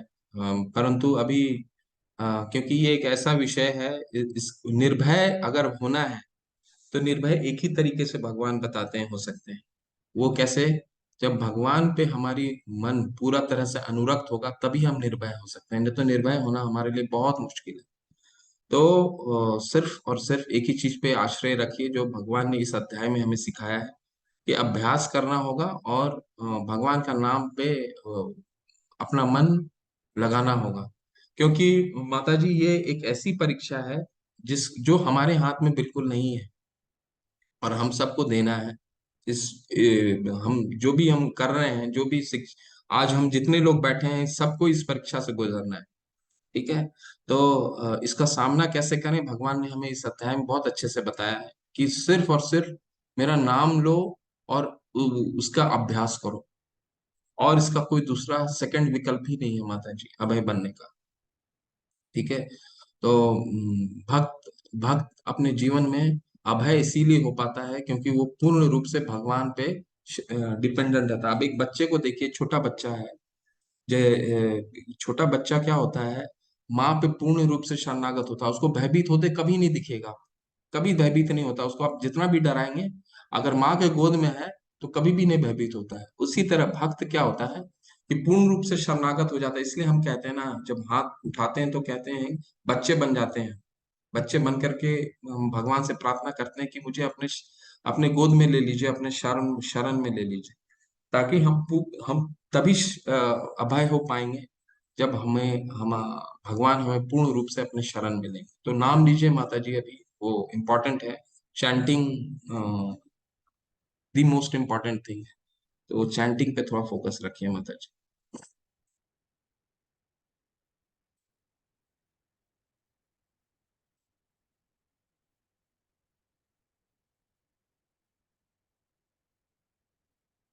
हरे कृष्णा। Poco M. हरे कृष्णा प्रभु जी। हरे कृष्ण। प्रभु जी मैं बोल रही हूँ कि जो ये क्लासेस है मैं तो रोज ज्वाइन नहीं कर पाती हूँ, चाहती हूँ रोज रोज ज्वाइन करने के लिए, लेकिन हो नहीं पा रहा है मेरे से, क्योंकि मेरा अभी बहुत छोटा बच्चा है, 1.5 साल का ही बच्चा है, और जॉइंट फैमिली में रहती हूँ, तो इस वजह से थोड़ा कभी पॉसिबल नहीं हो पा रहा है। लेकिन जो आप क्वेश्चन आंसर जो बोल रहे देने के लिए, मतलब जो लिंक सेंड करते हैं, क्या उसको डेली करने से होगा? अगर एक दो बार अगर नहीं हुआ तो नहीं चलेगा कि आगे वाले भगवत गीता क्लासेस में ज्वाइन नहीं करेंगे? माता जी, आप पढ़ करके दीजिए, लेकिन लेकिन आप क्लासेस अगर नहीं करेंगे तो जो आपके पीडीएफ आएंगे आप बिल्कुल प्रयास कीजिए, कुछ कुछ चीज आप को रिलेट नहीं कर पाएंगे। इसलिए क्लासेस करना कभी कभी इसलिए महत्वपूर्ण है कि आपको समझ, कुछ कुछ प्रश्न ऐसे हैं कभी कि डायरेक्ट प्रश्न नहीं है, क्विज जो है ना ममता जी, आप अटेम्प्ट कीजिए उसको, आपको खुद समझ में आ जाएगा कि थोड़ा सा क्लासेस करेंगे तो उसको और अच्छे से आप समझ सकते। बस यही है, बाकी आप अटेम्प्ट कीजिए, क्विज अगर निकल जाता है सक्सेसफुली तो आप अगले लेवल पे आ सकते हैं, बिल्कुल आ सकते हैं ममता जी। नहीं तो सारे क्विज देना पड़ेगा, जैसे एक दो भी दे दिए मतलब तो नहीं नहीं होगा? नहीं नहीं, वो तो ऑटो जनरेटेड है माता जी, वो 18 दिन का वो सारा क्विज देंगे तो अपने आप सर्टिफिकेट जो है वो ऑटो हाँ। जनरेटेड है। वो आपका जैसे ही कंप्लीट होगा वो सर्टिफिकेट ऑटो जनरेट होके आपके मेल में आ जाएगा, आप मेरे ऑटो पास जनरेट एक कर और सकते हैं। सर्टिफिकेट है, मैंने भगवत गीता क्लासेस किया था तो वो भी सर्टिफिकेट है मेरे पास। मुझे लेकिन आगे लेवल पे भी जाना है, हाँ इसीलिए तो मैं। ज्वाइन कीजिए, आगे ज्वाइन कीजिए, आइए आगे। लेवल 2 के जैसे ही ये खत्म हो जाएगा, इसी पे आपको लिंक आएगा लेवल 2 का, और उसमें आप रजिस्टर कर लीजिए, सर्टिफिकेट को अपलोड कर दीजिए, फिर अपने आपको टाइम दिया जाएगा किस टाइम में आप ज्वाइन करना चाहते हैं, उस टाइम के अनुसार आप ज्वाइन कर सकते हैं, आप ज्वाइन कर सकते हैं, बिल्कुल आइए माता जी, मोस्ट वेलकम। थैंक यू प्रभु जी। हरे कृष्ण।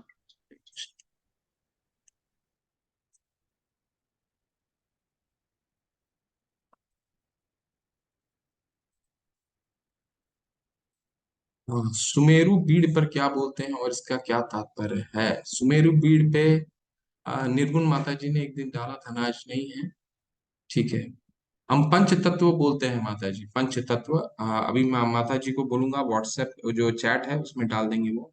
जय श्री कृष्ण चैतन्य प्रभु नित्यानंदा श्री अद्वैत गदाधर शिवाश आदि गौर भक्त वृंद। यानी हम पंच तत्व का नाम लेते हैं। पंच तत्व में कौन कौन आते हैं? जो भगवान चैतन्य और उनके 5 पार्षद। जय श्री कृष्ण चैतन्य, भगवान चैतन्य का खुद का नाम, ठीक है। दूसरा नित्यानंद प्रभु, उनके बाएं साइड होते हैं नित्यानंद प्रभु होते हैं। फिर अद्वैत, अद्वैत आचार्य होते हैं, उनके सब पार्षद हैं उन। और फोर्थ होते हैं गदाधर पंडित, और पांचवें होते हैं शिवाश, शिवाश प्रभु।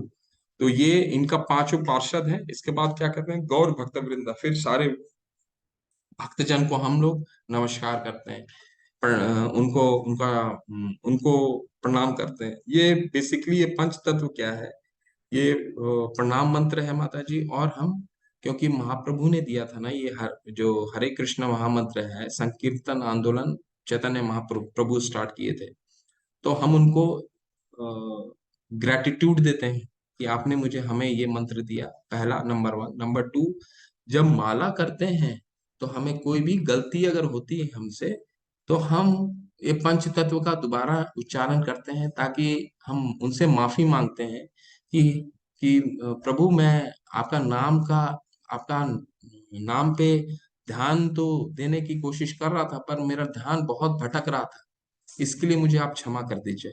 इसलिए हम लोग जब शुरू करते हैं तब भी बोलते हैं, और जब अंत करते हैं तब भी बोलते हैं, ठीक है। एक बार ग्रैटिट्यूड देते हैं, थैंक्स बोलते हैं, और दूसरी बार उनसे क्षमा मांगते हैं, ठीक है मतलब। इसलिए इसको रिपीट किया कीजिए, उसको रिपीट करना जरूरी है। ऋतु कटारिया बोल रही है, प्रभु जी भगवान कहते हैं अगले जन्म में वही वहीं से भक्ति स्टार्ट होती है जहाँ पतन हुआ है, फिर राजा भरत तो नेक्स्ट बर्थ में हिरन बने। हाँ, तो क्योंकि उनकी आसक्ति हिरन से हो गई ना, परंतु अ, भगवान ने उनको मौका दिया, क्या कैसे मौका दिया? जब हिरन का जन्म उनको हुआ माता जी, तो भगवान ने उनको पिछले जन्म की स्मृति दे दी कि उनको उस हिरन के जन्म में भी, हिरन के शरीर में उन्होंने क्या गलती की थी पिछले जन्म में, वो स्मरण था। तो हिरन के शरीर में उस उन्होंने वो गलती नहीं दोहराई, उन्होंने भगवान की भक्ति की। फिर थर्ड बर्थ उनको जड़ भरत के रूप में मिला। तो भगवान के बहुत बड़े भक्त थे जड़ भरत, ठीक है, तो उनको दोबारा मनुष्य जीवन मिला।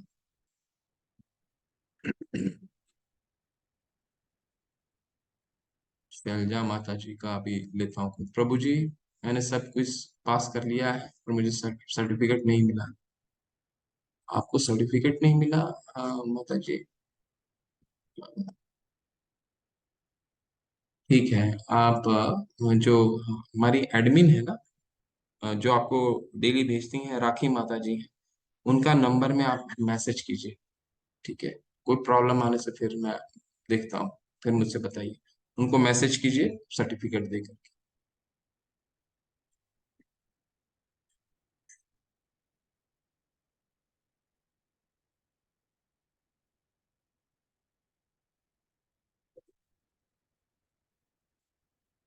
नीलिमा माता जी कौन सा श्लोक बोल रहे हैं माता जी? याद है कौन सा श्लोक के बारे में कह रहे हैं?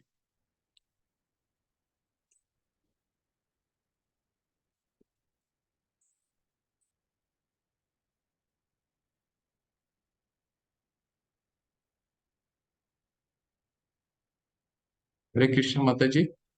नीलिमा माता हरे जी, कृष्णा, दंडवत प्रणाम प्रभु जी। धन्यवाद अभी प्रणाम। जो आपने मुकुंदमाला स्रोत का जो श्लोक बोले ना, वही श्लोक जो कि प्रभुपाद का बहुत ही फेवरेट श्लोक है। एक बार बोलूं प्रभु जी? बताइए, बोलिए बोलिए। कृष्ण त्वदीय पद पंकज पंजरांतम, अद्वैव में विशतु मानस राजहंस, प्राण प्रयाण समय कफ बात पित्त, कंठ अवरोधन विधौ स्मरणं कुतस्ते। हरि बोल हरि बोल हरि बोल, बहुत सुंदर। हरे कृष्ण, थैंक यू प्रभु। हरे कृष्ण।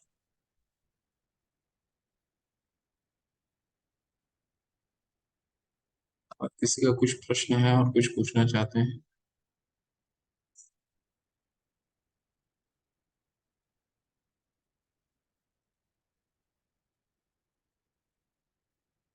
रश्मि बांधा जी कह रही हैं आगे ज्वाइन, बिल्कुल आप लोग सब लोग आगे आइए। लेवल 2 ज्वाइन कीजिए, लेवल 3 कीजिए, लेवल 4 कीजिए, लेवल 5 कीजिए। सारा निशुल्क है, सारा निशुल्क है इसका। ये अपॉर्चुनिटी को यूटिलाइज कीजिए, है ना।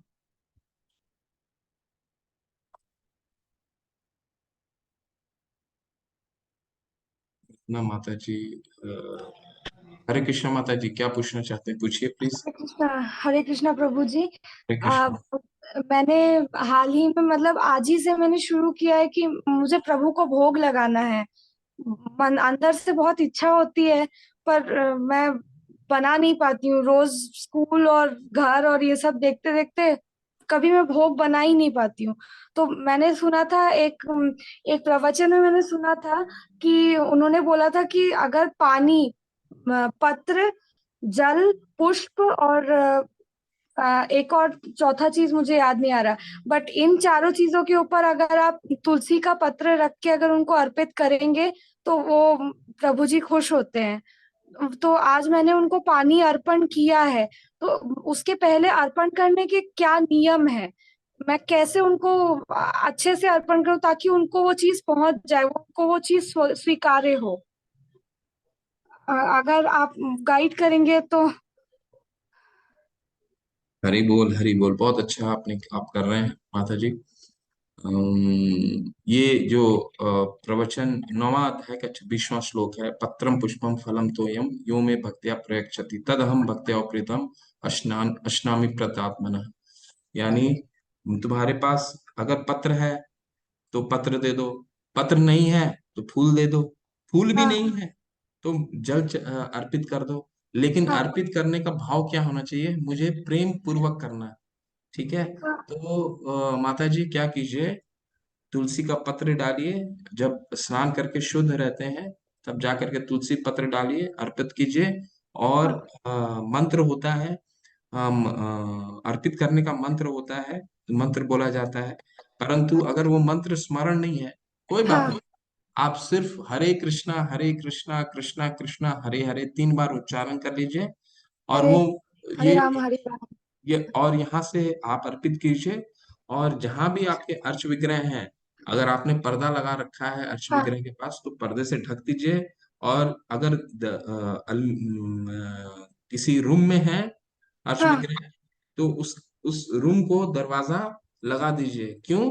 क्योंकि जब हाँ, भगवान भोग ग्रहण कर रहे होते हैं तो उन्हें हाँ, कोई देखना नहीं चाहिए। ठीक है।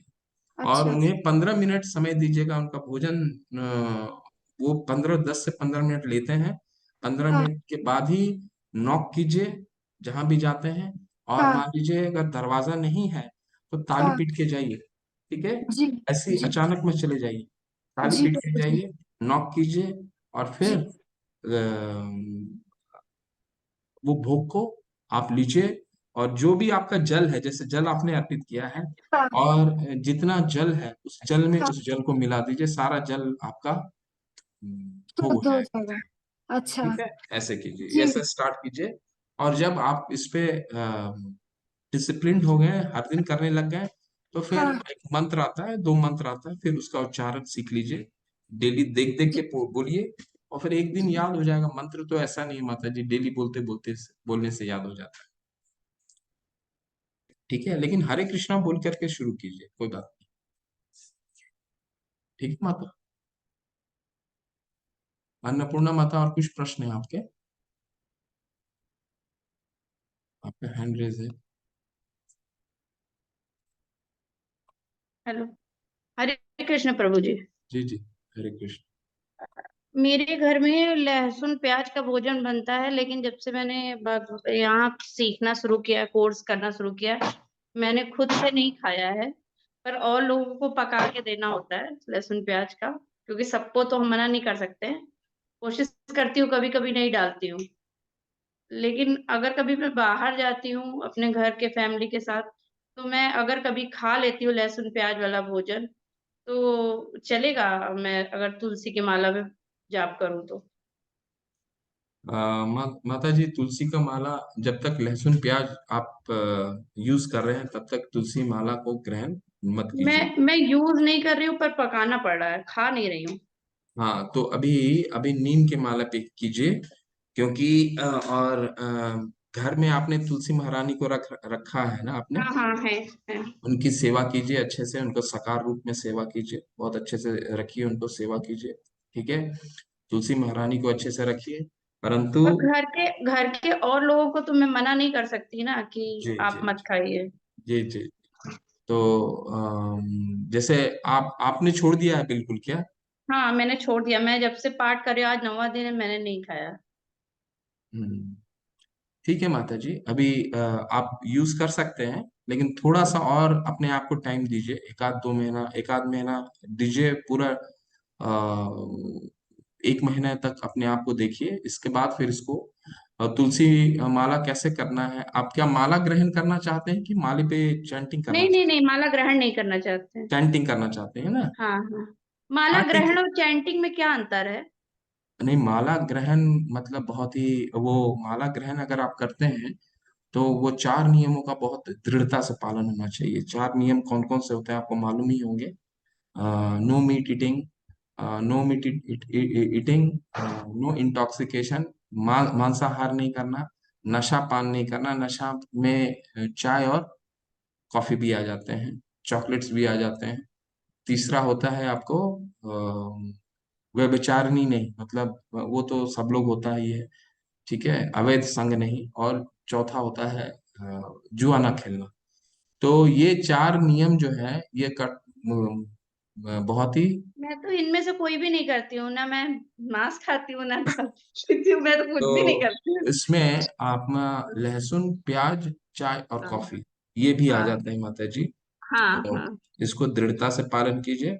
और फिर आप तुलसी माला ग्रहण कर सकते हैं। ठीक है, तुलसी माला ग्रहण करने का मतलब ये हो जाता है माता जी कि आगे भी कभी भी आप इन चीजों का ग्रहण नहीं करेंगे। मतलब बाहर भी अगर आपको जाना हो, किसी भी अवस्था में इसका इनका ग्रहण नहीं करना है। अच्छा। और ठीक मान है। लीजिए अभी नहीं हो पा रहा है, तो अपने आप को थोड़ा वक्त दीजिए। आते आते आते एक जब प्रैक्टिस में आ जाएंगे तो ये सब हो जाता है माता जी। ऐसा कुछ बहुत ही, आप तो जब नहीं करते हैं तो उसको मालूम ही है, मतलब इतना कोई तकलीफ नहीं होता कि बाहर भी गए तो हो जाता है। मतलब बिना लहसुन प्याज के सब चल हो जाता है। अगर सामने वाले को हम बता देते हैं कि हम ये नहीं खाते हैं, तो हम वो लोग भी इस तरह से एक्सेप्ट कर लेते हैं।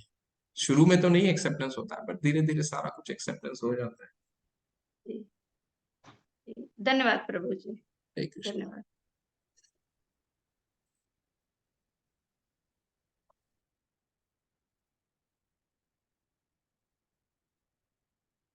ठीक है, आज सबके प्रश्न होंगे, फिर चलते हैं। कल सब लोग आइए, 9th चैप्टर है, बहुत सुंदर अध्याय है कल।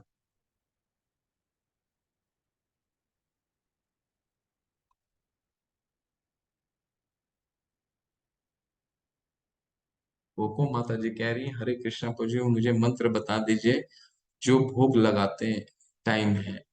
मंत्र आप जानना चाहते हैं? ठीक है, कल बताते हैं आप। वैसे मंत्र ये होता है, अ, जब हम प्रसाद ग्रहण करते हैं उस समय का भी मंत्र होता है, परंतु मंत्र बता देते हैं आपको।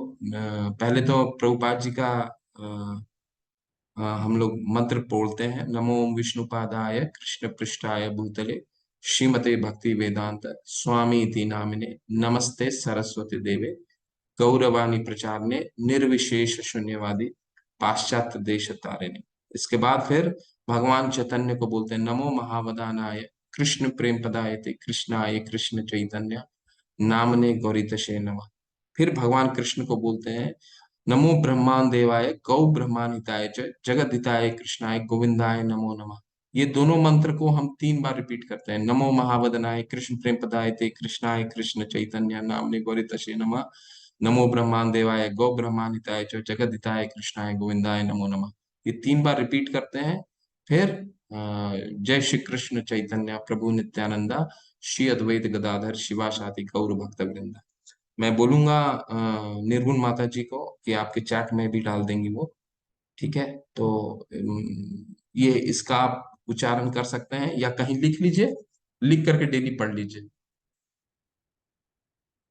ठीक है, लिख के पढ़ लीजिए। मीनाक्षी मिश्रा जी क्या कह रही है? हरे कृष्णा प्रभु जी, मेरा कुछ साथी जो चैंटिंग करना चाहते हैं वो नीम माला कर सकते हैं क्या? बिल्कुल कर सकते हैं माता जी, बिल्कुल कर सकते हैं। चैंटिंग स्टार्ट कीजिए, उनको इनकरेज कीजिए, चैंटिंग जरूरी है करना, बिल्कुल कीजिए।